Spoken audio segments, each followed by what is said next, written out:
The top four race is officially on. Manchester United go closer and closer to 5th place. Aston Villa were now 5 points behind them after beating them 2-1 tonight at Villa Park. What a performance that was.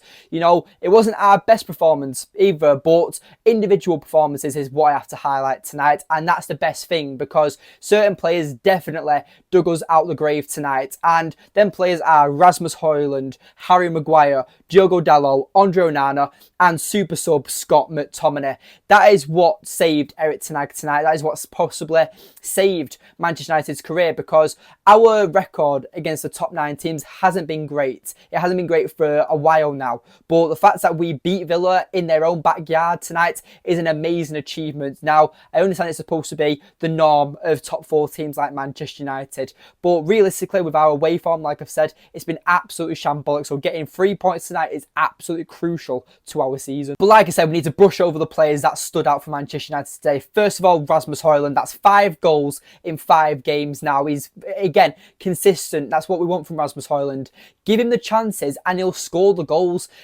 For so many times now, like over the last few months, over his first 14 league starts at Manchester United, yes, he wasn't getting the service, and if he was getting 1 or 2 chances per game while still trying to find confidence. But with the massive shirt, that the amount of weight the shirt carries, being a Manchester United number 9, you could probably tell it definitely did affect him, but he's now in his groove. And it's not just 5 goals as well, he's also got 2 assists. So 7 goal contributions in 5 games is massive for someone like Rasmus Højlund, who's only just turned 21 years old. He's a massive prospect for our future, and I personally believe he's got such a high ceiling. He could develop to be a complete striker. He's got the physicality and strength as a target man. He's got the speed of a poacher. He's got all the attributes to be whatever striker he wants, and he's going to be world class, and you can guarantee it. I speak to so many rival fans. If you could take one Manchester United player, who would you take? It's either Kobbie Mainoo, Alejandro Garnacho, or Rasmus Højlund, all the future players of Manchester United. So Manchester United, we need to be careful, and we need to lock down these young talents, because these are the 3 players that are Manchester United's future, and we need to start building a team around them in the summer. And Sergeant Ratcliffe, hopefully the investment is there from him. But as well, Harry Maguire, my man of the match. I was debating whether to choose Scott Mctominay for getting the last minute winner, but Harry Maguire, just what a solid performance from him. He was controlled, he was calm. He made that mistake in the first half, I'm going to highlight that, but apart from that, I think he was practically first in every single individual stat you can have, or maybe he was joint first with another tackle. I think it was tackles or something like that for Manchester United players. But Harry Maguire, for his first performance starting for Man United after being injured for over a month and recovering for someone like Lisandro Martinez, they are big boots to fill, considering Martinez is only 5'7". But Harry Maguire did the job exceptionally well. Him and Varane, I do really like that partnership. I always think back to that game in the Carabao Cup at the start of the season when we won 3-0 against Crystal Palace, and Raphael Varane and Maguire played the high line. They showed that we can play together, and that partnership does work. You know, I'm always going to sit here and say Varane and Martinez are our best centre-back pairing, but Harry Maguire, the resurgence of his career in a Manchester United shirt is absolutely incredible, and you just cannot applaud him for it, because he has completely turned around his status, the popularity, everything with him in a Manchester United shirt. So many fans were begging for him to leave to West Ham in the summer for £40 million. That would have been a bargain for West Ham. They probably wouldn't have got battered off Arsenal this afternoon if Harry Maguire joined West Ham. We need to be counting our lucky stars, and I think Harry Maguire is going to be our Johnny Evans. You know, Johnny Evans will probably leave in the summer because, you know, his contract will expire, but Harry Maguire could be that option. You know, that experienced, like, quality, like, correct mentality type player that can come off the bench when needed, when the superstars or starting 11 players are injured.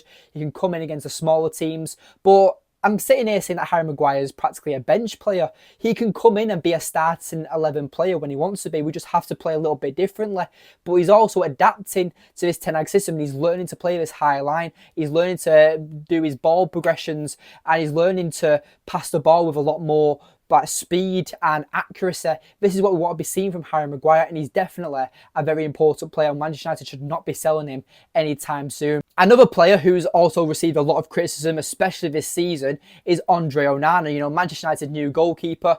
Again, I'm not going to say it. I do think Onana is a very shaky goalkeeper, but today you cannot discredit him. He had a brilliant performance. I mean, FootMob, you know, a very good app. I'm not sponsored by them, but, you know, their stats are normally top notch. And Onana was given, I think it was an 8 or an 8.5 rating. He made a lot of crucial saves, and you know, he denied people like Ollie Watkins multiple times. He declined John McGinn's power shot as well. He was brilliant tonight. You know, he was claiming crosses. He was doing everything you want from Andre Onana. And the goal, I can't really claim about that. You know, but from leading up to the goal, he could have dealt with it a little bit better. But at the end of the day, I feel like that with Onana, he couldn't have done anything on the goal, but before the goal, maybe he could have claimed it a bit earlier. But it is what it is. We got the win, and all the other saves that Onana made, he was absolutely brilliant tonight. Scott McTominay, I just have to mention him. You know, the definition of the super sub Scott. That is his name from now on.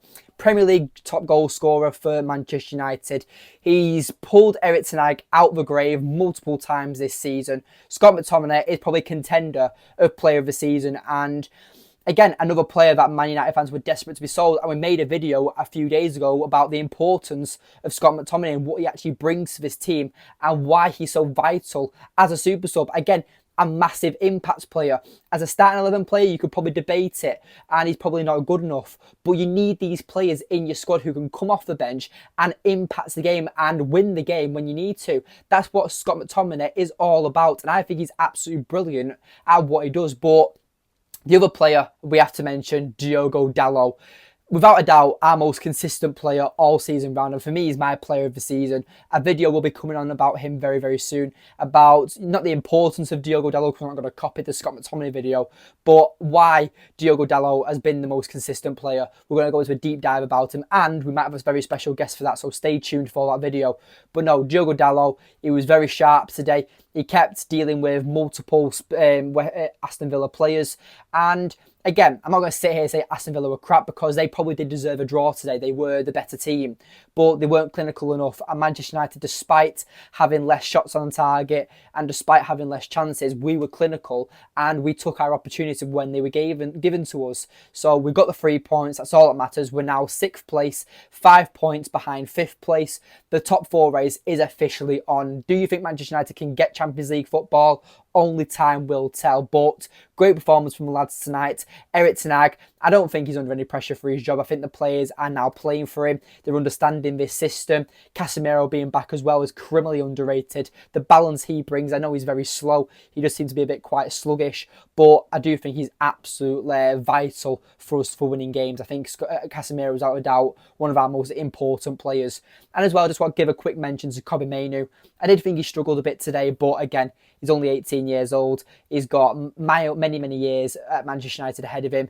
And it was just an off game for him today. But maybe it was even an average game for him. You know, Kobbie Mainoo has been brilliant for weeks and weeks and weeks now, saving us against Wolves, multiple brilliant performances. So an off day at the office, you know, any player, any professional player who's been playing football for their entire career can have an off day. So the fact that I'm seeing a bit of stick for Kobbie Mainoo on social media, give the lad a bit of a break. Yes, he wasn't at his best today, but, you know, he's only 18 years old. Today was his 10th consecutive start for Manchester United. So I do believe that Kobbie Mainoo, you know, give him a bit of a rest. Maybe against Luton, maybe bring him off the bench or something and play Christian Eriksen at the start or someone like that, because Christian Eriksen was on the bench today against Aston Villa. So yeah, I do feel like it was a very good game for Manchester United. Obviously, on to Luton Town next week. It's going to be a very, very good game. Luton are in a very good form at the moment, so the preview will be out for that during the week. But yes, stay tuned, and I'll see you in the next one. Take care.